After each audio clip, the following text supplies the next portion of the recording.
संभल से अहम जानकारी। आरएसएस का सड़क पर मार्च देखने को मिला। आरएसएस कारकुनान का मार्च हुआ और लोगों ने फूलों से इस्तकबाल किया है। भारी सिक्योरिटी के बीच आरएसएस का मार्च देखने को मिला। मार्च के वक्त 3 फौजी दस्ते भी तैनात रहे।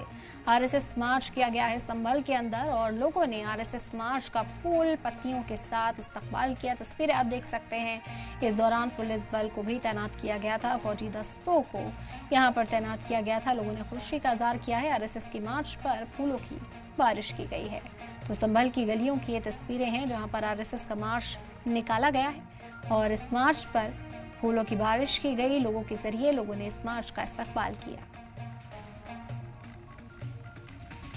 पूरे हो रहे हैं और आज हिंदू नववर्ष के मौके पर संभल में राष्ट्रीय स्वयंसेवक संघ पथ संचलन कर रहा है। आप देखिए कुछ इस तरीके की विजुअल्स संभल से आपको नजर आएंगे। इस दौरान भारत माता की जयकारे का उद्घोष भी किया जा रहा है। खास बात यह है कि हिंदू नववर्ष के मौके पर आरएसएस बड़ा पथ संचलन यहां पर कर रहा है, जिसमें सैकड़ों की तादाद में लोग मौजूद हैं। संभल शहर में पथ संचलन हो रहा है, जिसमें स्वयंसेवक अनुशासन और राष्ट्रवाद का अद्भुत प्रदर्शन कर रहे हैं। यह पथ संचलन शहर के विभिन्न मार्गों से गुजर रहा है। स्वयंसेवकों की संगठित और अनुशासित पंक्तियां उन्हें जहां राष्ट्रीय एकता का संदेश दिया है, वहीं शहरवासी जगह जगह पुष्प वर्षा कर रहे हैं। शुरुआत में एकल गीत व अमृत वचन भी किया जा रहा है। कई जगहों पर लोगों ने स्वयंसेवकों पर पुष्प वर्षा भी की है।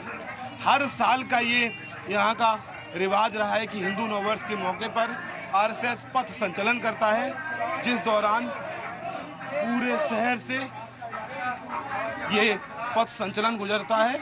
और ये खास विजुअल्स संभल से इसलिए बहुत महत्वपूर्ण हो जाते हैं क्योंकि बीते दिनों संभल में बड़ी हिंसा हुई थी। उसके बाद पुलिस के लिए बड़ी चुनौती रही है। यही वजह है कि पैरामिलिट्री फोर्सेस और पुलिस की मौजूदगी में ये पथ संचलन किया जा रहा है।